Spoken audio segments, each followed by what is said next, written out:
আমরা আজকে নতুন চ্যাপ্টার শুরু করব। ফন্টানার বইয়ের চ্যাপ্টার 11। চ্যাপ্টার টাইটেল হচ্ছে হাই টেম্পারেচার করেশন। ফার্স্ট আমরা দেখবো electrochemical and morphological aspects of oxidation.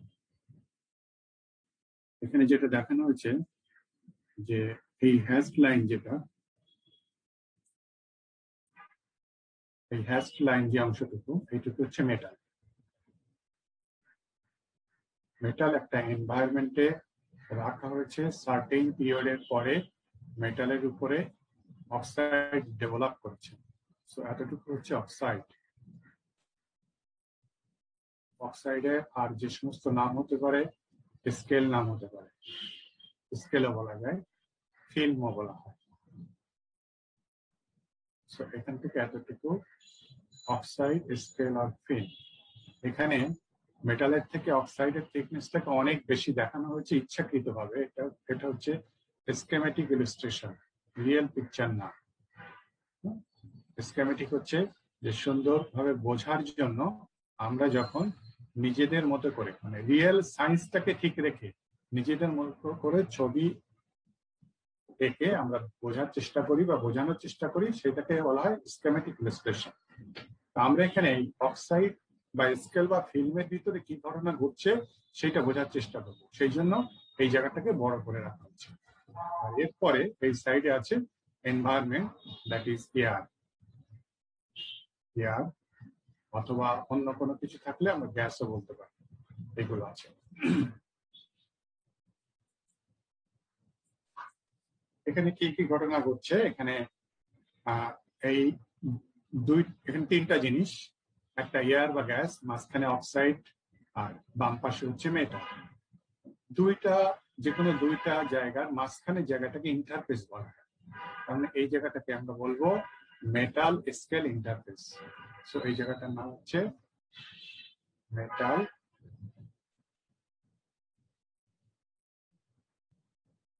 Scale interface.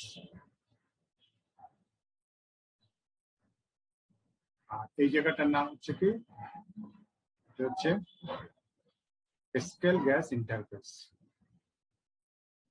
Scale gas interface অথবা স্কেল এয়ার ইন্টারফেস।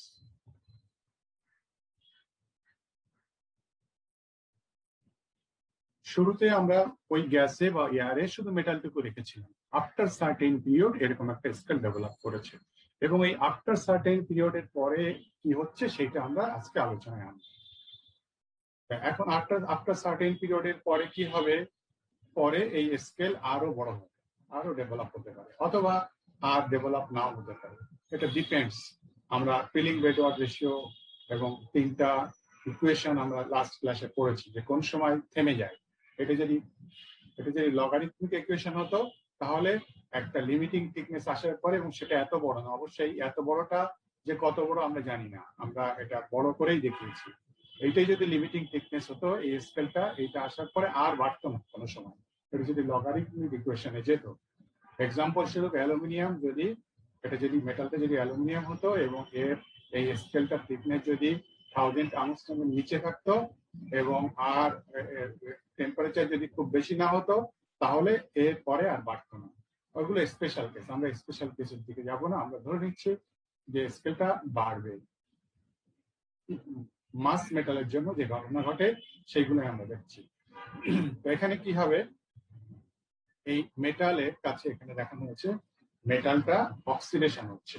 এই যে এই মেটাল ছিল এই পর্যন্ত, তো এখানে একটা গর্ত দেখানো হয়েছে, পরোসিটি দেখানো হয়েছে। কেন? মেটাল অক্সিডেশন হচ্ছে। মেটালের অক্সিডেশনের রিয়াকশন কি?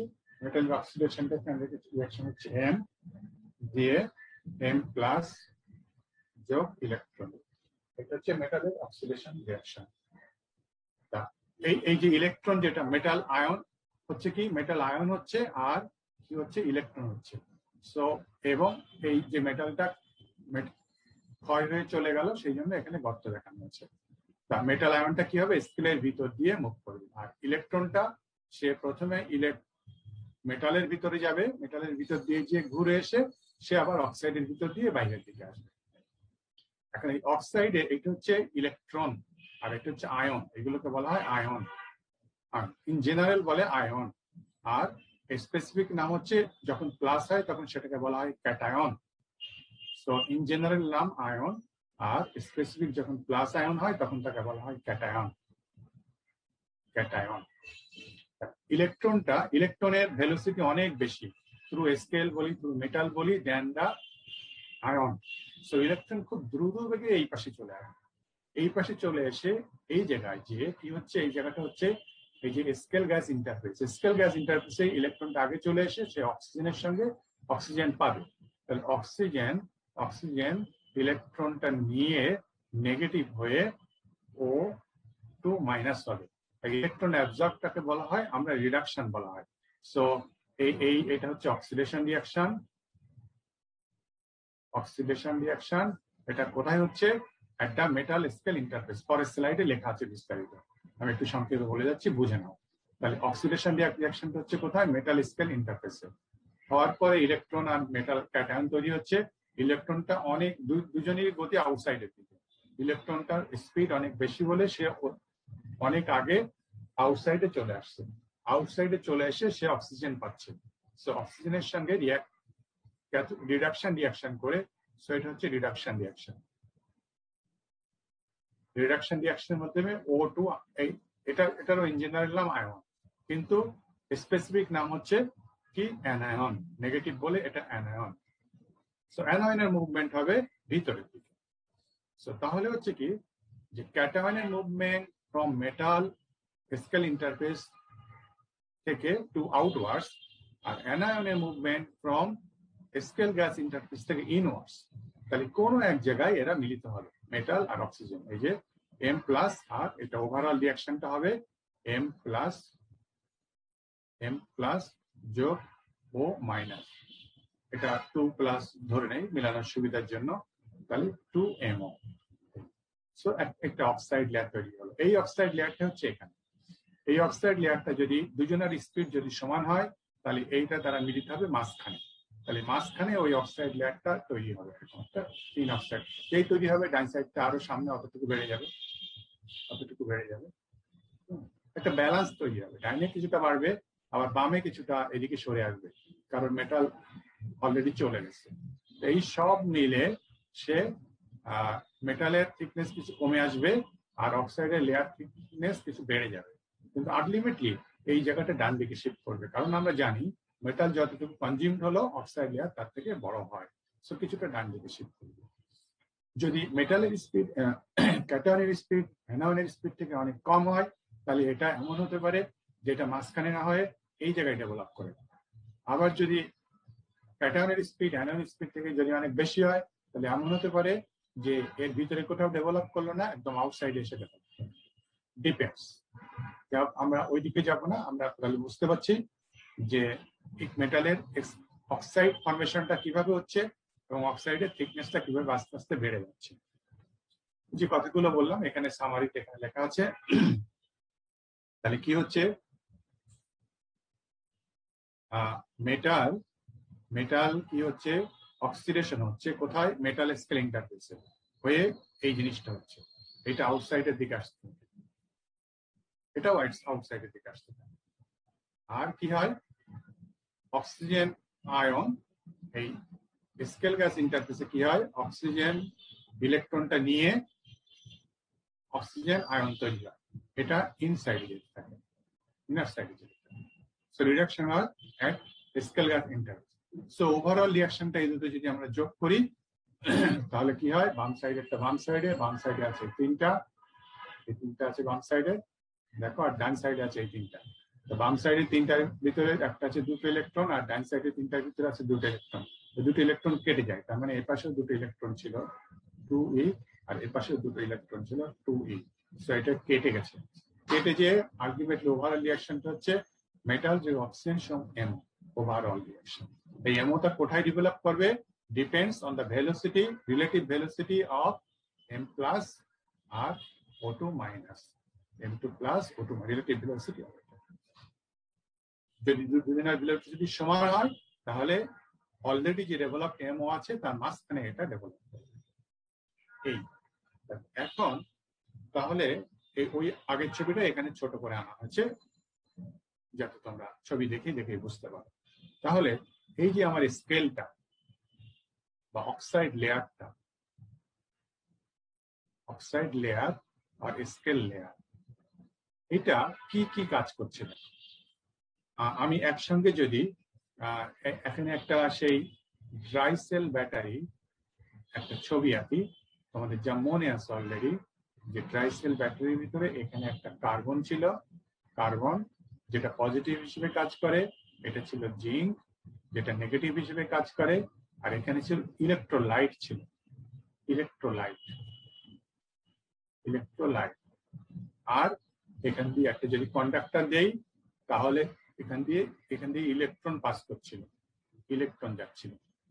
তাহলে দেখো এই অক্সাইড লেয়ার এখানে যে ঘটনাগুলো ঘটে সেই ঘটনাগুলো হুবহু এখানে ঘটছে, স্কেলের ভিতরে ঘটছে। কেমন? যে এই ইলেকট্রোলাইটের ভিতরে কি হচ্ছিল? আয়ন মুভ করছিল, জিঙ্ক আয়ন হয়ে, জিঙ্ক অক্সিডেশন হয়ে জিঙ্ক আয়ন হয়ে সে এদিকে মুভ করে এখানে আসছিল। সো আয়নিক কন্ডাক্টর, এই ইলেকট্রোলাইটটা আয়নিক কন্ডাক্টর। তো এখানেও দেখো আয়ন মুভ করছে, M+ এই অক্সাইড স্কেলের ভিতর দিয়ে from left to right move করছে। সো অক্সাইড লেয়ার বলা হচ্ছে সাব সাইমালটেনিয়াসলি অ্যাজ, হ্যাঁ, একসঙ্গে সে কি কি কাজ করছে? অ্যান আয়নিক কন্ডাক্টর, একটা আয়নিক কন্ডাক্টর হিসেবে কাজ করছে, তার কারণ তার ভিতর দিয়ে আয়ন মুভ করছে। আয়নিক কন্ডাক্টর, যার এখানে আমরা আয়নিক কন্ডাক্টর কি ছিল? ইলেকট্রোলাইট ছিল। তাহলে আমরা বলতে পারি এটা একটা ইলেকট্রোলাইট অক্সাইড লেয়ার, বলা হচ্ছে এটা একটা ইলেকট্রোলাইট। কারণ আমরা ড্রাই সেল ব্যাটারিতে ইলেকট্রোলাইটের ভিতরে দিয়ে আমরা আয়ন মুভ করি। আর কি সাব করছে? এটা এক ইলেকট্রনিক কন্ডাক্টর। এখানে ইলেকট্রনিক কন্ডাক্টর ছিল এই যে এইটা, যে একটা তার দিয়ে জুড়ে দেওয়া হয়েছিল, যার ভিতর দিয়ে ইলেকট্রন মুভ করছিল, এটার ভিতর দিয়ে ইলেকট্রন মুভ করছে। সো অক্সাইড লেয়ারটা also serves as an electronic conductor. তারপরে কি? An anode. অ্যানোডটা কি ছিল? জিঙ্ক ছিল। জিঙ্কে কি হচ্ছিল? অক্সিডেশন রিঅ্যাকশন হচ্ছিল। এখানে দেখো অক্সাইড লেয়ারের এই জায়গাটা, এটা ইন্টারফেস। ইন্টারফেস মানে তার ভিতরে অক্সাইড লেয়ারটাও আছে। সেখানে কি হচ্ছে? অক্সিডেশন রিঅ্যাকশন হচ্ছে। অক্সিডেশন রিঅ্যাকশন হয়ে M+ যোগ ইলেকট্রন হচ্ছে। সো এই অক্সাইড লেয়ারটার এই প্রান্তটা কি করছে? তোমার অ্যানোড হিসেবে কাজ করছে, অ্যানোড হিসেবে কাজ করছে। সো অ্যানোড হিসেবে কাজ করছে যেখানে অক্সিডেশন হচ্ছে। ওখানে অ্যানোড হিসেবে কাজ করছিল জিঙ্ক। ক্যাথোড হিসেবে কি কাজ করছিল? কার্বন। এই ক্যাথোড যেখানে রিডাকশন হচ্ছে, ক্যাথোডটা কোনটা? এই ইন্টারফেসটা যার ভিতরে অক্সাইডটা ইনভলভ আছে। সো এটা ক্যাথোড হিসেবে কাজ করছে। আর এই ডিফিউশন ব্যারিয়ার, এটাকে আমি একটা হাইলাইটেড করি কারণ এটাই হচ্ছে আমাদের ইম্পর্টেন্ট। ডিফিউশন ব্যারিয়ার কি? যে এই যে আয়নগুলো মুভ করছে, ইলেকট্রন গুলো মুভ করছে, এটাকে কি হচ্ছে? এই একটা স্কেলের ভিতর দিয়ে মুভ করতে হচ্ছে। স্কেল মানে কি? একটা সলিড একটা কিছু, একটা সলিড একটা কিছুর ভিতর দিয়ে মুভ করা অতটা সহজ না। হ্যাঁ, অতটা সহজ না। এখন সহজ হবে এটা যদি সোডিয়াম পটাশিয়াম হয়, এর ভিতরে অনেক গ্যাপ থেকে যাবে, গত ক্লাসে যা বুঝিয়েছিলাম, এবং সে গ্যাপ দিয়ে সে এরকম মুভ করে যাবে, গ্যাপ অনেক ছিদ্র থেকে যাবে। কিন্তু এইটা যদি তোমার কি হয়? ক্রোমিয়াম হয় তাহলে, বা অ্যালুমিনিয়াম হয় তাহলে গ্যাপ থাকবে না, তার মুভ করাটা অনেক ডিফিকাল্ট হবে। সো ক্রোমিয়াম বা অ্যালুমিনিয়াম যদি হয়, ক্রোমিয়াম অক্সাইড বা অ্যালুমিনিয়াম অক্সাইড যদি হয়, তার একটা ব্যারিয়ারটা অনেক বেশি, সেই ব্যারিয়ারটা ভেদ করে এটাকে যেতে হবে। সো এটা একটা অক্সাইড ব্যারিয়ার হিসেবে কাজ করে। কিন্তু এটা যদি সোডিয়াম বা ম্যাগনেসিয়াম হয়, তখন এই অক্সাইড লেয়ারটা তেমন কোনো ব্যারিয়ার হিসেবে দিতে পারবে না। যা হোক, আমরা এটাকে একটা ব্যারিয়ার হিসেবে চিন্তা করতে পারি। সো একটা ডিফিউশন ব্যারিয়ার কাজ করছে। তাহলে কি হচ্ছে কি? এই অক্সাইড লেয়ারটা এই সবগুলো ফাংশন করছে। যে এই সবগুলো ফাংশন কোথায় ছিল? এই একটা ইলেকট্রোলাইটিক সেলে ছিল। এটা হচ্ছে কমপ্লিট ইলেকট্রোলাইটিক সেল, হ্যাঁ, যেখানে একটা আয়নিক কন্ডাক্টর ছিল ইলেকট্রোলাইট, যেখানে ইলেকট্রনিক কন্ডাক্টর ছিল ডার্কটা, যেখানে অ্যানোড ছিল জিঙ্কটা, যেখানে ক্যাথোড ছিল কার্বনটা, এবং যেখানে ডিফিউশন ব্যারিয়ার ছিল। ব্যারিয়ার কোনটা? ইলেকট্রোলাইটটা। এই ইলেকট্রোলাইটটা ভিতর দিয়ে সহজে মুভ করা যায় না। আমরা সেই জন্য এই কি করি? তোমরা 3-2 আমি হয়তো বা পড়াবো। এখানে আমরা এই মুভমেন্টটাকে বাড়ানোর জন্য বাড়ানোর জন্য এখানে আমরা অনেক ধরনের ইনগ্রেডিয়েন্ট অ্যাড করি। 8টা ইনগ্রেডিয়েন্টের কথা বলা আছে, এছাড়া আরো বেশি অনেক ইনগ্রেডিয়েন্ট অ্যাড করি। আমি ইনগ্রেডিয়েন্ট অ্যাড করে কি করি, এই ডিফিউশন রেটটা কমিয়ে দেয়। কিন্তু করেশনের ক্ষেত্রে আমাদের টার্গেট হচ্ছে ডিফিউশন রেটটা বাড়িয়ে দেওয়া। এটা হিসেবে কাজ করছে এবং এটাকে আমি হাইলাইট করছি কারণ একটু পরে এই কথাটা আবার আসবে। তাহলে আমাদের কনক্লুশনটা কি দাঁড়ালো? কনক্লুশনটা দাঁড়ালো যে এইটা অক্সিডেশন, এই অক্সিডেশনটা কোথায় হচ্ছে? একটা গ্যাসে ছিল, ইয়ারও একটা গ্যাস হিসেবে চিন্তা করা হয়েছে। তা গ্যাসে, এই মেটালটা গ্যাসে থাকার কারণে, গ্যাসিয়াস এনভায়রনমেন্টে থাকার কারণে অক্সাইড লেয়ার ফর্ম করেছে এবং সেই অক্সাইড লেয়ারের ভিতর দিয়ে ফার্দার অক্সিডেশন প্রসেস করছে এবং সেই অক্সাইডটা কি হিসেবে কাজ করছে? একটা কমপ্লিট ইলেকট্রোলাইটিক সেলে যে যে কম্পোনেন্ট আছে সব কম্পোনেন্ট গুলো এখানে উপস্থিত।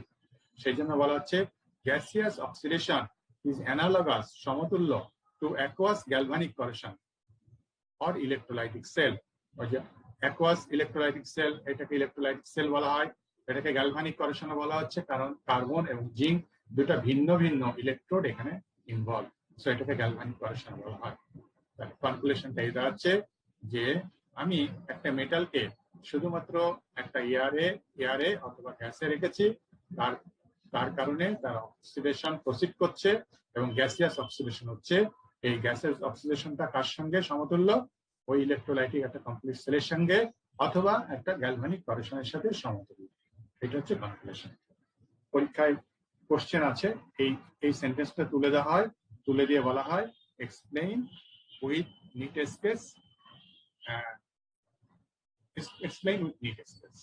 তখন এই সব কথাগুলো বলে দিয়ে এসে hence we can conclude that this এটা বলতে হবে, এটা হচ্ছে অ্যান্সার। মানে স্যার এই যে কম্পোনেন্ট গুলা যে পূর্ণ করছে ওটা দেখাবো আর কি। হ্যাঁ রাইট, কম্পোনেন্ট গুলো যে পূর্ণ করেছে এবং এই কম্পোনেন্ট গুলোই একটা ইলেকট্রোলাইট সেলে আছে, এই কম্পোনেন্ট গুলোই একটা গ্যালভানিক সেলে আছে। হ্যাঁ, ওই কথাটা বলতে হবে আবার এখানে। জি স্যার, বুঝতে পারছি। ঠিক আছে, সেই জন্য এটাকে আমরা বলি একটা ইলেকট্রোলাইটিক সেল আর একটা ইলেকট্রোলাইট সেল আর একটা গ্যালভানিক করেশন সেল। এখন আমরা যদি আয়রন নেই, একটা আয়রনকে আয়রন দণ্ড গ্যাসিয়াস এনভায়রনমেন্টে রেখে দিলাম, তাহলে আমরা একটু আগে দেখলাম যে এখানে এরকম অক্সাইড লেয়ার ফর্ম করবে। আয়রন খুব সহজে গ্যাসিয়াস এনভায়রনমেন্টে অক্সাইড লেয়ার ফর্ম করে। সো এইটুকু হচ্ছে অক্সাইড। এই অক্সাইডটা আয়রনের ক্ষেত্রে কি হবে? আয়রনের ক্ষেত্রে অনেকগুলো অক্সাইড হয়, FeO হয়, Fe3O4 হয়, Fe2O3 হয়। তো এখানে বলা হচ্ছে যে এই সবগুলোই হবে অ্যাবাভ 560 ডিগ্রি সেলসিয়াস, কারণ আমরা ফেজ ডায়াগ্রাম যদি যাই, আয়রন অক্সিজেনের ফেজ ডায়াগ্রাম, আমরা দেখব যে 560 ডিগ্রি সেলসিয়াসের নিচে এই সবগুলো ফেজের একটা ফেজ থাকে না, স্টেবল না, আনস্টেবল ফেজ। হ্যাঁ, সেটা ঠিক এক্স্যাক্টলি আমার এই মুহূর্তে মনে পড়ছে না, সম্ভবত এইটা হতে পারে। যাও, যে কোনো একটা ফেজ নাই 560 ডিগ্রি সেলসিয়াসের নিচে। তাহলে 560 ডিগ্রি সেলসিয়াসের নিচে আমি যদি এটা বলি, তাহলে এই সবগুলো লেয়ার আমরা বলতে পারবো। যেটা নাই সেটাকে অ্যাবসেন্ট করে দিতে হবে। ধরে নাও নাই স্যার, উস্টাইট নেই। এইটা নাকি না কোনটা? হ্যাঁ স্যার, FeO যেটা ওটা থাকে না। আচ্ছা, এটা যদি না থাকে তাহলে 560 সেলসিয়াসের নিচে আমরা এটা লিখতে পারবো না, আমরা আয়রনের পরে এটা যেতে হবে।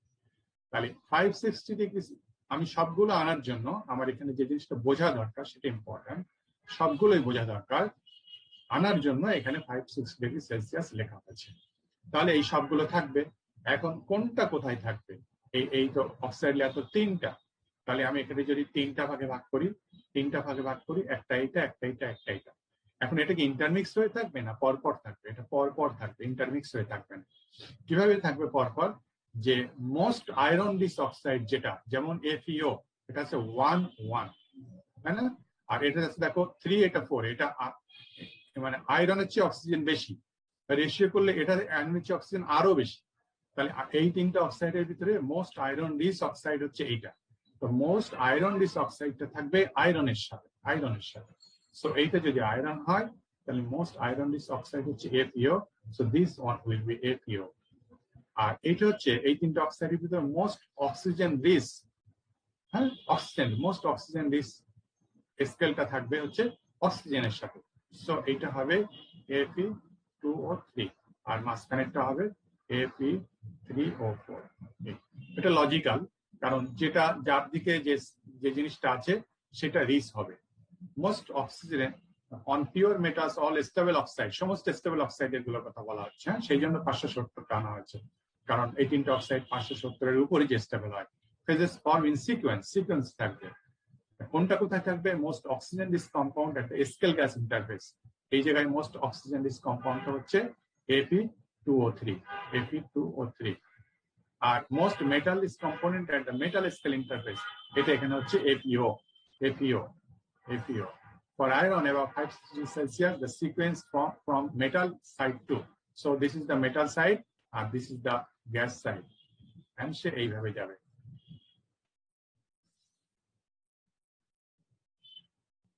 তাহলে একটু আগে আমি কি করেছিলাম? আমি ওই যে ডিফিউশন ব্যারিয়ারটাকে কি করেছিলাম? ডিফিউশন ব্যারিয়ারটাকে হাইলাইট করেছিলাম। ডিফিউশন ব্যারিয়ার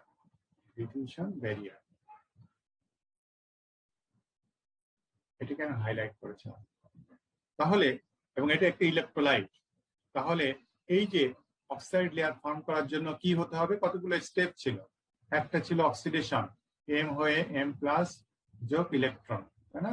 তারপরে 2 নম্বর বলবো যে M+ ও সামনের দিকে মুভ করছে, EO সামনের দিকে মুভ করছে। তারপরে 3 নম্বর বলবো E ডান দিকে চলে গেছে, E ডান দিকে চলে গিয়ে অক্সিজেনের সঙ্গে মিশে কি হয়েছে? O2- হয়েছে, এই একটা। তারপরে 4 নম্বর বলবো কি? 4 নম্বর O2- ইনওয়ার্স মুভ করছে। তারপর 5 নম্বর বলবো কি? M+2+ যোগ 2- O2- মিলে M হচ্ছে। অক্সাইড লেয়ার ফর্ম করার জন্য এতগুলো স্টেপ ইনভলভ। এতগুলো স্টেপ ইনভলভের ভিতরে আমি কি করতে পারি? আমি চাই অক্সিডেশন কমাতে। অনেকগুলো প্রসেসের ভিতরে কোনো একটা প্রসেসকে যদি আমি স্লো করে দিতে পারি, and if that process becomes the slowest, so that will be the overall reaction, that will control the overall reaction rate. আমি কি করতে পারি? আমি এই ইলেকট্রোলাইটের ডিফিউশন যে ব্যারিয়ারটা বলা হচ্ছে, ডিফিউশন ব্যারিয়ার, এটা আমার হাতে আছে। এই ব্যারিয়ার থেকে স্ট্রং ব্যারিয়ার করে দিতে পারি। স্ট্রং ব্যারিয়ার যদি আমি করে দেই, এই অক্সিডেশন রিঅ্যাকশন যত ফাস্টই হোক না কেন, যদি এটা মুভ না করতে পারে, এইটা যত ফাস্টই হোক না কেন রিডাকশন রিঅ্যাকশন, এটা যদি মুভ না করতে পারে, আমি ডিফিউশন বাড়িয়ে দিলে এটা মুভ ইজিলি করতে পারবে না, খুব স্লো হয়ে যাবে, এটা খুব স্লো হয়ে যাবে। So ultimately overall reaction will be slower. So আমার হাতে কন্ট্রোল আছে, আমি ডিফিউশন ব্যারিয়ারটাকে আমি কি করতে পারি? খুব স্ট্রং করে দিতে পারি। So increasing electrolytic resistance, that is the diffusion barrier, is a means to retard oxidation. Oxidation কমানোর একটা উপায়, এবং আমি সেটাই করব। এই increasing electrolytic resistance-টাকে বাড়ানো যায় doping, by doping can change electrolyte pressure. এখানে চেঞ্জ কথাটা বলা হচ্ছে। ডোপিং করে দুটোই হয়, দুটোই হয়। ইলেকট্রোলাইট রেজিস্ট্যান্স বেড়েও যায়, কমেও যায়। আমাকে জানতে হবে, আমাকে জানতে হবে কোন ডোপিং করলে ইলেকট্রোলাইট রেজিস্ট্যান্স বেড়ে যায়, আমি সেটা করবো। এবং তখনই তো একজন ম্যাটেরিয়ালস ইঞ্জিনিয়ার আর একজন নন ম্যাটেরিয়ালস ইঞ্জিনিয়ারের ভিতরে পার্থক্য হবে। নন ম্যাটেরিয়ালস ইঞ্জিনিয়ার সে জানবে না কিভাবে কি ডপিং করলে ইলেকট্রোলাইটিক রেজিস্ট্যান্স বেড়ে যায়, কিন্তু ম্যাটেরিয়ালস ইঞ্জিনিয়ার সে জানবে। বলে নন ম্যাটেরিয়ালস ইঞ্জিনিয়ার সে অক্সিডেশনকে কমানোর জন্য সক্ষম না, কোনো ডিসিশন দিতে পারবে না, কিন্তু ম্যাটেরিয়ালস ইঞ্জিনিয়ার দিতে পারবে। ডোপিং দুইজনই করবে, কিন্তু একজনের জন্য কি হবে? অক্সিডেশন বেড়ে যাবে, আরেকজনের জন্য অক্সিডেশন কমে যাবে। তাহলে ডোপিং করে চেঞ্জ করা যায়। আমাকে চেঞ্জ করাটা জানতে হবে, এট দ্য সেম টাইম জানতে হবে কি ডোপিং করলে, কিভাবে ডোপিং করলে অক্সিডেশন রেজিস্ট্যান্স বাড়ে অথবা করেশন কমে, এবং কিভাবে ডোপিং করলে ইলেকট্রোলাইট কমে অথবা অক্সিডেশন বাড়ে। আমরা এখন যাবো ডোপিং এ। ডোপিং হচ্ছে ইম্পর্টেন্ট জিনিস, তোমরা ভালো করে বুঝবে, এবং একটু কঠিন আছে ক্যালকুলেশন, একটু বোঝার চেষ্টা করবো, যে বুঝতে পারবে তার কাছে ইন্টারেস্টিং লাগবে। 2 টাইপস অফ অক্সাইড। ওই অক্সাইড এতক্ষণে আমরা যে ব্যারিয়ারটা বলেছিলাম ওইটা নিয়ে আমরা আলোচনা করবো, যে কারণে ওইটাকে বড় দেখানো হয়েছিল। এটা 2 ধরনের, একটা হচ্ছে পি টাইপ, যেটাকে মেটাল ডেফিসিয়েন্ট বলে, আর একটা হচ্ছে এন টাইপ। পি মানে হচ্ছে পজিটিভ ক্যারিয়ার, আর এন মানে হচ্ছে negative carrier, metal excess. P type semiconductor, oxide গুলোর ভিতর দিয়ে তোমার তাদের কন্ডাক্টিভিটি খুব বেশি থাকে না, খুব কম থাকে না, এই জন্য সেমিকন্ডাক্টর বলা। Most of the oxides are semiconductor, neither they are conductor nor they are insulator, in between, সেই জন্য তারা সেমিকন্ডাক্টর। সো পি টাইপ মানে পজিটিভ ক্যারিয়ার, এবং এখানে বলা হচ্ছে মেটাল ডিফিসিয়েন্ট। একটা এক্সাম্পল বলা হচ্ছে NiO।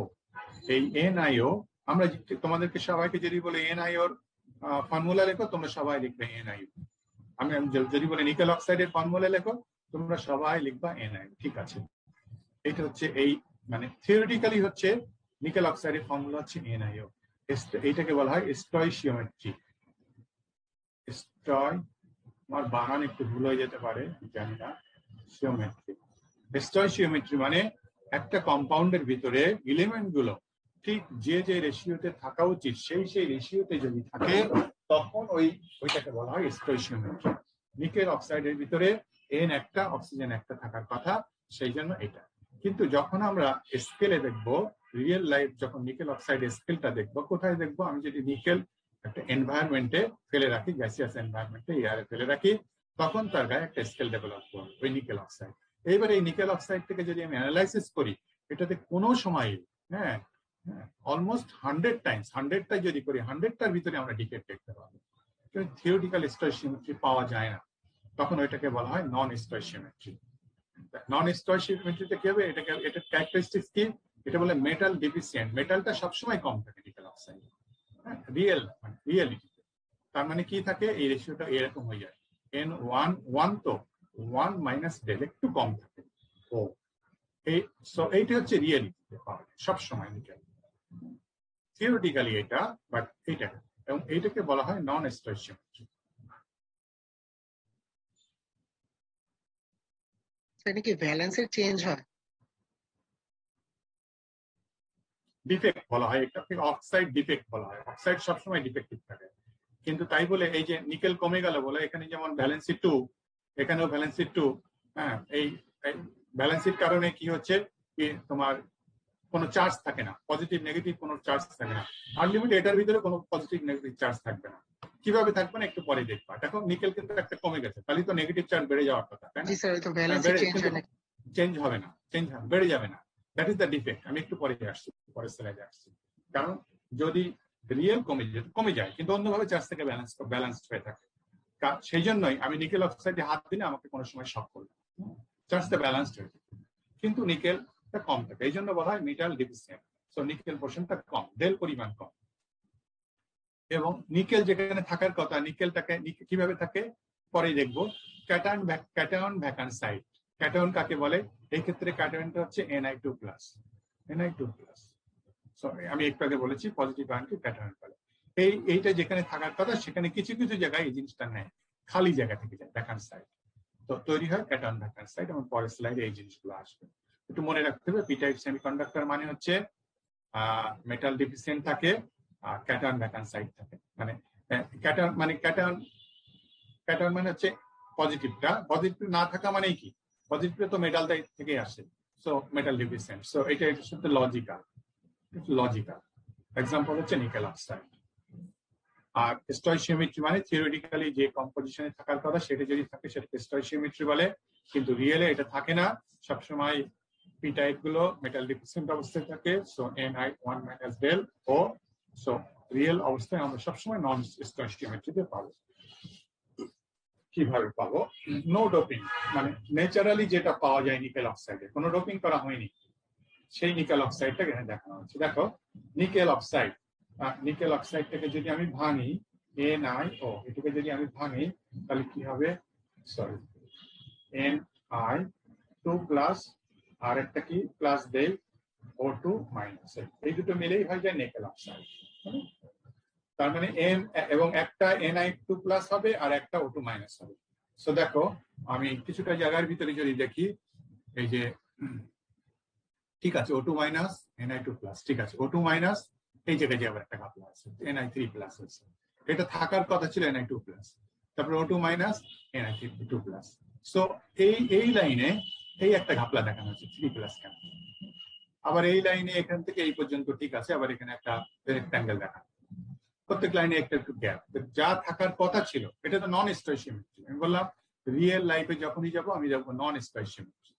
নন স্টয়সিয়ামের কি মানে কি, যে ক্যাটায়ন ভ্যাকান্ট সাইট, এই জায়গায় কি থাকার কথা ছিল Na2+, দেখো নাই, কিচ্ছু নাই, এটা মানে হচ্ছে খালি, this is the vacant site, so খালি আছে। এখন এখানে থাকার কথা ছিল কি Na2+, তাহলে দুইটা পজিটিভ আয়ন সরে গেছে, নাই, তাহলে ওভারঅল জিনিসটা কি হচ্ছে, দুটা পজিটিভ আয়নের ঘাটতি হচ্ছে, সেটা ব্যালেন্স হচ্ছে। দেখো এই যে যেখানে নিকেল 2+ থাকার কথা, একটা 3+ হচ্ছে আর একটা 3+ হচ্ছে। সো এই দুই, এই একটা প্লাস বেশি হলো, একটা প্লাস বেশি হলো, দুটা প্লাস বেশি হলো, এই দুটা প্লাস নাই। সো আলটিমেটলি কি হলো, তোমার ওই যে তোমরা উপরে এটা দেখতে পাচ্ছ, উপরে আর একটা লাইন আছে আমি দেখতে পাচ্ছি না, এই জায়গাটা দেখতে পাচ্ছ, হ্যাঁ, ওখানে কি আছে, একটা ভ্যাকান্ট সাইট আছে, তাই না? আমার এখানে যে কন্ট্রোলিং লাইনটা চলে আসছে, একটা ভ্যাকান্ট সাইট আছে। সো ওই ভ্যাকান্ট সাইট মানে হচ্ছে এই জায়গাটা কি, দুইটা পজিটিভ আয়ন নাই, সেই দুইটা পজিটিভ আয়ন কোথায় আসছে, অন্য জায়গায়, যে নিকেল 2+ থাকার কথা ছিল, একটা প্লাস এসছে এখানে, একটা প্লাস এখানে এসছে, সো ব্যালেন্সড হয়ে গেল। এরকম আর একটা দেখানো হচ্ছে এখানে, হ্যাঁ, এখানে একটা ভ্যাকান্ট সাইট, সো এখানে কার ভ্যাকান্ট সাইট, Ni থাকার কথা ছিল, কারণ পাশে ওই পাশে অক্সিজেন আছে, সেটা নাই, না থেকে কি হচ্ছে, একটা পজিটিভ আয়ন এখানে চলে গেছে, একটা পজিটিভ এখানে চলে গেছে। সো এইটাতে আমরা কিছুই করিনি, কোনো কিছু ডোপিং করিনি। ডোপিং না করে আমরা এক জায়গা থেকে নিকেল অক্সাইড নিয়ে সেটা অ্যানালাইসিস করে দেখতে পাচ্ছি ওখানে দুইটা ক্যাটায়ন ভ্যাকান্ট সাইট আছে, দুইটা ক্যাটায়ন ভ্যাকান্ট সাইট মানে চারটা পজিটিভ চার্জ নাই, সেই চারটা পজিটিভ চার্জকে সেইভাবে ব্যালেন্স করেছে।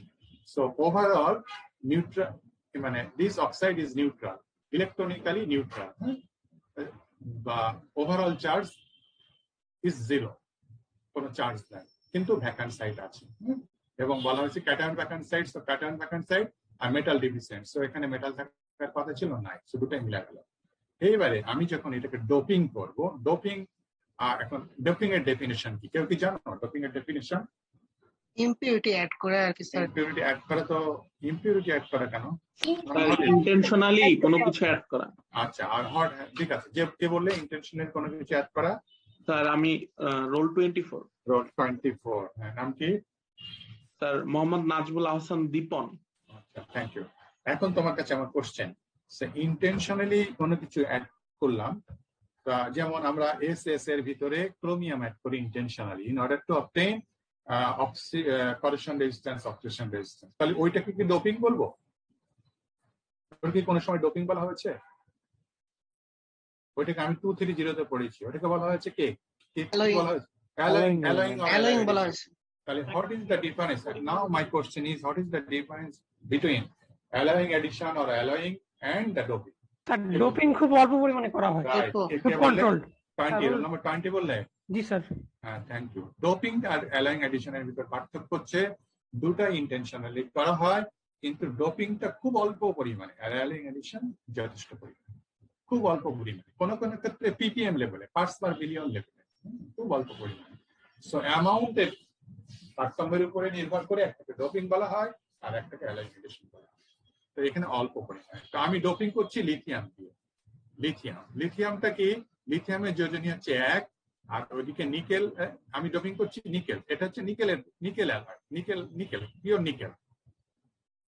নিকেল নেওয়া আছে, এটা হচ্ছে নিকেল।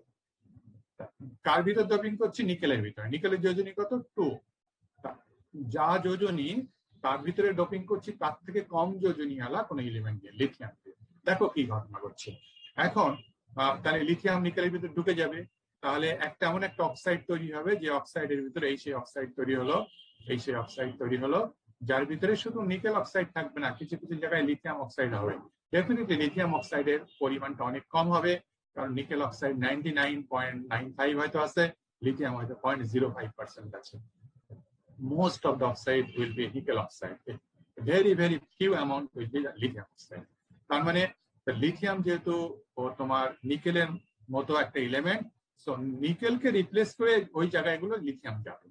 আমরা দেখি কি হচ্ছে। ফার্স্টে দেখানো হচ্ছে যে নো ডোপিং অবস্থায় যা ছিল, যেরকম থাকার কথা সেরকম একটা আমরা দেখেছি।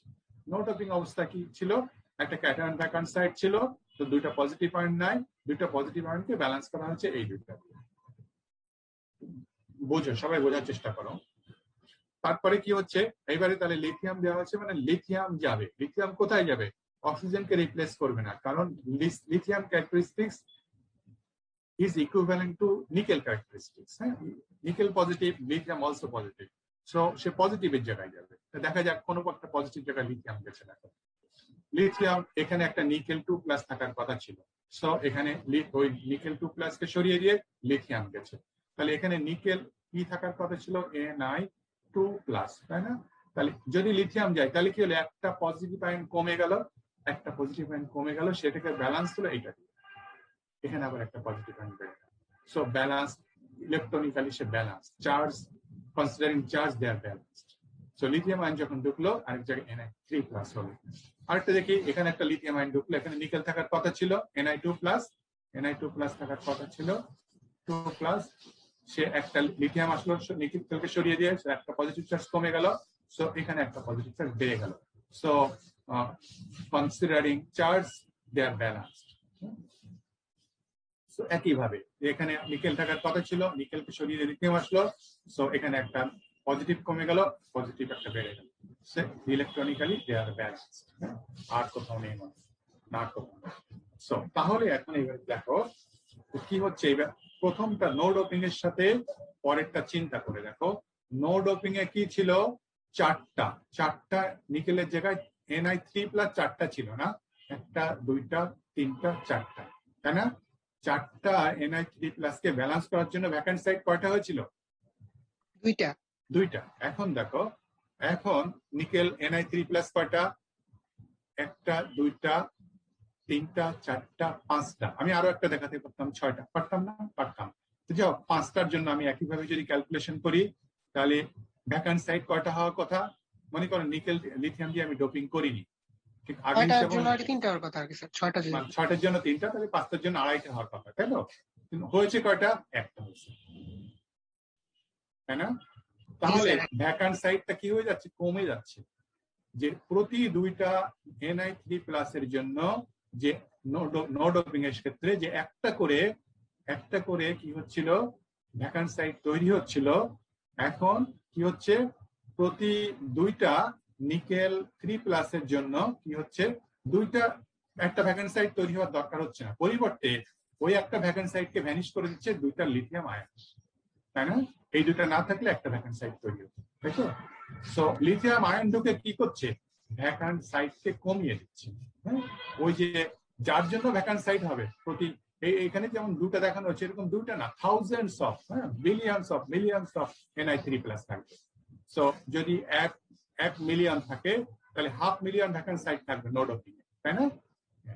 তো এখন এখানে দেখা যাবে কি, যে এখানেও যদি 1/2 মিলিয়ন Na3+ থাকে, তাহলে কি হবে, আর যদি লিথিয়াম আয়ন থাকে, তাহলে ওখানে যেমন ভ্যাকান্ট সাইট মানে কত, 1/2 মিলিয়ন ভ্যাকান্ট সাইট থাকবে, এখানে হয়তো বা দেখা যাবে যে 1/10 ভ্যাকান্ট সাইট থাকবে, 1/10 ভ্যাকান্ট সাইট থাকবে, আর বাকিগুলো ব্যালেন্সড হবে লিথিয়াম আয়ন। Na3+ এখানেও যা আছে এখানেও তাই আছে, কিন্তু Na3+ এর একটা বড় অংশকে ব্যালেন্স করছে lithium ion, so vacant site কমে যাচ্ছে। সো সামারিটা হচ্ছে, নিকেল এর যা যোজনী পি টাইপ অক্সাইডে, তার থেকে কম যদি কোনো এলিমেন্ট দিয়ে আমি যদি ডোপিং করি, তাহলে কি হয়ে যাবে, আমার ভ্যাকান্ট সাইট কমে যাবে। এবং এই ভ্যাকান্ট সাইট গুলোই হচ্ছে, ওই উপরেরটা ভ্যাকান্ট সাইট গুলো হচ্ছে, অনেকগুলো ভ্যাকান্ট সাইট ছিল, 4টা দিলাম আমি। হ্যাঁ, এই যে আয়ন গুলো, ক্যাটায়ন, এই vacant site, this are the path for movement of cation and anion, এই ভ্যাকান্ট সাইট দিয়ে সামনে আসবে, অ্যানায়ন ভ্যাকান্ট সাইট দিয়ে ভিতরে ঢুকবে। এখন যখন আমি লিথিয়াম আয়ন দিলাম, তখন আসে মাত্র একটা ভ্যাকান্ট সাইট অক্সাইডের ভিতরে, সে একটা ভ্যাকান্ট সাইট দিয়ে এটা যাওয়া অনেক কঠিন, এটা আসা অনেক কঠিন, সো অক্সাইড ফর্মেশনটা অনেক কঠিন। তাহলে সামারিটা কি হচ্ছে, সামারিটা হচ্ছে আচ্ছা, আমি আজকেও 5 মিনিট বেশি নিতে হবে, কারণ এটি শেষ করবে। যখন হায়ার ভ্যালেন্সি দিয়ে করবো, নিকেলের যোজনী হচ্ছে 2, ক্রোমিয়ামের ভ্যালেন্সি হচ্ছে 3, যখন হায়ার ভ্যালেন্সি দিয়ে ডোপিং করবো, তখন কি হচ্ছে দেখো, আগের মতোই আমি দেখিয়েছি যে নো ডোপিং এর মতো সেই এরকম 2টা নিকেলকে ব্যালেন্স করেছে একটা ভ্যাকান্ট সাইড দিয়ে। হ্যাঁ, এইবারে আমি কি করছি, ক্রোমিয়াম দিচ্ছি। দেখো ক্রোমিয়াম কি করবে, নিকেলকে সরিয়ে দেবে, সো একটা ক্রোমিয়াম একটা নিকেলকে সরিয়ে দিচ্ছে, আরেকটা ক্রোমিয়াম একটা নিকেলকে সরিয়ে দিচ্ছে, তাহলে কি হলো, এখানে Ni2+ থাকার কথা ছিল, 2+ কে সরিয়ে দিয়ে 3+ এসছে, তার মানে একটা পজিটিভ বেশি আসছে, এখানেও একটা পজিটিভ বেশি আসছে। এই দুটো পজিটিভকে ব্যালেন্স করার জন্য কি হচ্ছে, এখান থেকে দুটো পজিটিভ সরে গেছে, এটা দুটো পজিটিভ সরে গেছে, বোঝা যাচ্ছে? জি স্যার। হ্যাঁ, দুটো পজিটিভ সরে যাওয়া মানে কি একটা ভ্যাকেন্ট সাইট তৈরি হচ্ছে। তার মানে আমি যখন এইবার ক্রোমিয়াম নিয়ে ডকিং করছি, তখন ওই যে 1 মিলিয়ন নিকেল ছিল, 1 মিলিয়নের ভিতরে মানে অনেক নিকেলকে সরিয়ে দিয়ে সেখানে ক্রোমিয়াম যাবে। ক্রোমিয়াম গেলে কি হলো, পজিটিভ বেশি এসে যাচ্ছে, পজিটিভ বেশি এসে গেলে সেটাকে আবার নিউট্রাল করবে কিভাবে, অন্য জায়গায় যেখানে নিকেল থাকার কথা ছিল সেখান থেকে নিকেলকে একেবারে সরিয়ে দেবে। সো ভ্যাকান্ট সাইট তৈরি। সো দেখো দুইটা ক্রোমিয়াম আসছে, দুইটা ক্রোমিয়ামের কারণে একটা ভ্যাকান্ট সাইট তৈরি হচ্ছে। সো প্রতি দুইটা করে ক্রোমিয়াম আসার জন্য কি এক একটা করে ভ্যাকান্ট সাইট তৈরি হচ্ছে। তার মানে কি দাঁড়াচ্ছে, তার মানে দাঁড়াচ্ছে আমি যখন পি টাইপ, এটা হচ্ছে পি টাইপ অক্সাইডের জন্য, পি টাইপ অক্সাইডের ক্ষেত্রে যখন হায়ার ভ্যালেন্সি ক্রোমিয়াম দিয়ে ডোপিং করছি তখন ভ্যাকান্ট সাইট তৈরি হচ্ছে। ভ্যাকান্ট সাইট তৈরি হওয়া মানে ওই যে উপরের ছবিতে তাহলে নো ভ্যাকান্সিতে 4টা ছিল, এখন ভ্যাকান্ট সাইট 6টা হয়ে গেল। সো খুব ইজিলি এই ক্যাটায়ন এদিকে যাবে, খুব ইজিলি অ্যানায়ন এদিকে আসবে। So oxidation will enhance. So এটা সামারি তাহলে কি দাঁড়াচ্ছে, when doped by lower valence lithium, এটা কি পি টাইপ অক্সিডেশনের জন্য, কিন্তু পি টাইপ যখন লিথিয়াম দিয়ে ডোপিং করা হচ্ছে এটা হচ্ছে ভ্যাকান্ট সাইট আর রিডিউসড, কমে আসছে, হ্যাঁ কমে আসছে। সো কমে আসা মানে অক্সিডেশন ইজ রিটার্ডেড। আমি ওই যে ইলেকট্রোলাইটিক রেজিস্ট্যান্স কে বাড়িয়ে দিচ্ছি, ভ্যাকান্ট সাইট রিডিউস মানে ইলেকট্রোলাইটিক রেজিস্ট্যান্স বেড়ে যাচ্ছে, ইলেকট্রোলাইটিক রেজিস্ট্যান্স বেড়ে যাচ্ছে। সো অক্সিডেশন ইজ রিটার্ডেড, কমে আসছে। তার মানে হচ্ছে lithium dope nickel oxide, nickel অক্সাইডকে যদি লিথিয়াম দিয়ে ডোপিং করা হয় এবং এটা নোটেশনটা এইভাবে ইউজ করা হয়, এইভাবেই তোমাকেই করতে হবে, ভুল করলে হবে না। যে অরিজিনালি ছিল নিকেল, কমা দিয়ে সেখানে আমি লিথিয়াম দিলাম, তাহলে যেটা তৈরি হলো নিকেল অক্সাইড হলো, লিথিয়াম অক্সাইড হলো। লিথিয়াম অক্সাইড কম, লিথিয়ামটা পরে থাকবে এবং পরে একটা থার্ড ব্র্যাকেট দিয়ে ঘিরে দিতে হবে। সো এই ল্যাঙ্গুয়েজটা লিথিয়াম ডোপ নিকেল অক্সাইড, এটা সিম্বল হচ্ছে এইটা, ভুল করলে হবে না, লিথিয়াম আগে নিকেল পরে দিলে হবে না, এবং ব্র্যাকেট যেভাবে সেভাবে দিতে হবে। এটা কি হয়, exhibits a slower growth rate of what, of oxidation. So এটা ঠিক যদি আমি এখানে লিথিয়াম না বলে ক্রোমিয়াম বলি তাহলে কি হবে, এই কথাটা ভ্যাকান্ট সাইট আর কি হবে, created by increased, oxidation is enhanced, এটা কেটে যাবে enhanced, আর ক্রোমিয়াম ডোপ নিকেল অক্সাইড সেটাকে আমি কি লিখবো, থার্ড ব্র্যাকেট দিব, নিকেল দেবো ফার্স্ট ব্র্যাকেট নিকেল, আর এখানে ক্রোমিয়াম, তারপর অক্সিজেন, তারপরে এক্সিবিটস লোয়ার গ্রোথ রেট, কি লিখবো, ফাস্টার গ্রোথ রেট, রাইট, বুঝেছো? এটা পরেরটাতে লেখা আছে। when doped by higher valence chromium ion, vacant site are increased, oxidation is enhanced, chromium dot nickel oxide, nickel chrome oxide exhibits more rapidly than the pure nickel. হ্যাঁ, এই পর্যন্তই আজকে। এইগুলো তোমরা এই যে আমি দেখিয়েছি তোমরা বুঝেছো, কিন্তু তোমরা যখন পরীক্ষায় আসবে টার্ম ফাইনালে, এটা যেটা হয় আমার নিজের হয় হবে, তোমাদের হবে, ওই বই দেখে বুঝে যেতে পারবা কিন্তু পরীক্ষা হলে মিলাতে পারবা না। হ্যাঁ, অধিকাংশ ক্ষেত্রে আমি দেখেছি যে মিলাতে পারিনি, গোদামিল দিয়ে ক্যালকুলেশনটা লিখে দিয়েছে আমার, কিন্তু উপরে চার্জ ব্যালেন্স হয়নি। এই জন্য তোমরা প্র্যাকটিস করবা। আমাদের কি সার্কিটটার মতো আঁকা লাগবে? এইটা যেটা, হ্যাঁ এরকম আঁকা লাগবে, এই যে এরকম আঁকা লাগবে, এরকম এঁকে দেখাতে হবে। হ্যাঁ, তাহলে বুদ্ধিমানের কাজ হচ্ছে কি বলতো, বুদ্ধিমানের কাজ কি, একজন করে কি আমার এখানে যতগুলো দেওয়া আছে এর থেকেও এই ছবিটা বড় করে, হ্যাঁ ছবিটা বড় করে নিতে হবে, হ্যাঁ কম নিয়ে দেখাতে হবে, তাহলে দেখানোটা সহজ। অনেক বড় করে তারপরে সে নিজেই খেয়ে হারিয়ে ফেলে, হ্যাঁ মিলাতে পারে না, ওইভাবে রেখে দিয়ে কনক্লুশনটা শুধু রেখে দেয়। আর আমি ওই ছবিতে লিখি যে চার্জ ইনব্যালেন্স দেখে নাম্বার থেকে, বুঝতে পারছো? বুদ্ধিমানের কাজ করবা, ছোট করে একটা ছবিটা। নেক্সট, এটা কততম উইক স্যার? 11th week. হ্যাঁ, তো ওই যে তুমি একদিন বলেছিলে যে পরীক্ষা কি হবে, 12 উইকে আমি পরীক্ষা নেব আগামী সপ্তাহের বুধবারে, সিলেবাসটা পরে বলে দেবো। আগামী সপ্তাহ বুধবারে হচ্ছে তোমার থার্ড ক্লাস টেস্ট, সিলেবাস প্রথম থেকে, ওই যে প্রথম থেকে বলতে আগের দিন সিলেক্টিভ টিচিং ছিল না, তারপর থেকে কোন পর্যন্ত হবে সেটা পরে বলা হবে। তোমরা পড়তে থাকো।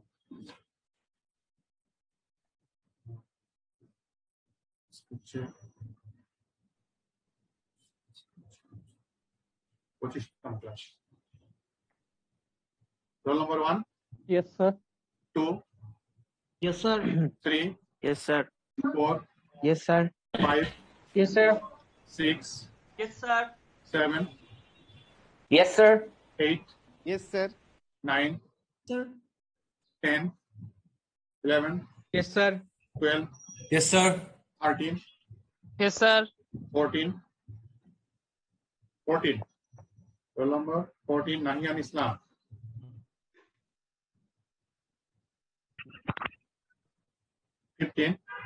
Yes, sir. 16, Tuhin Islam. 17, Yes, sir. 19, Yes, sir. 20, Yes, sir. 21, Yes, sir. 21, Yes, 22, sir. Yes, sir. 22. ঠিক আছে, 24, Yes, sir. 25, Yes, sir.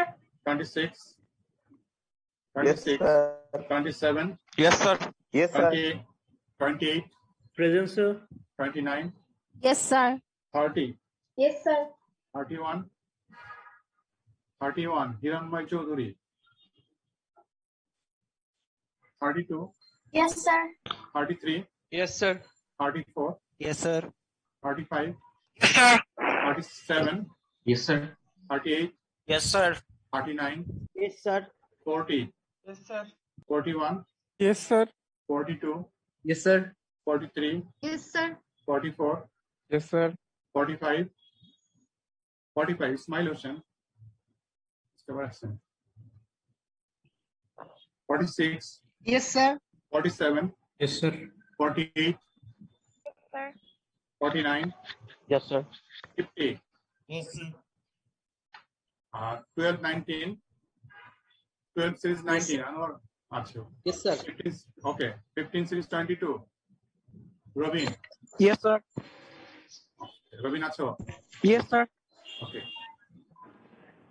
এখন দেখি রোল নম্বর 16 প্রেজেন্ট দিচ্ছে। স্যার আছি স্যার রুল 16 রোল 16 আছো, আচ্ছা আচ্ছা, বুঝতে জি পারছি। স্যার রোল 14 আছো, নাহিয়ান স্যার, ইসলাম আছো। স্যার রোল 14 কল দিয়ে বললো আচ্ছা, পরে আমি কারেন্ট জিজ্ঞেস চলে করছি গেছে। সেটা বল। আচ্ছা 14, আচ্ছা 14 প্রেজেন্ট দিলাম। 14, 16 আর 45, 31 আছো, হিরণময় চৌধুরী। 31 আছো, ইয়েস স্যার আছো, ইয়েস স্যার ওকে, হ্যাঁ। 45, অনলি 45 অ্যাবসেন্ট, আর সবাই present. Okay, thank you. Record.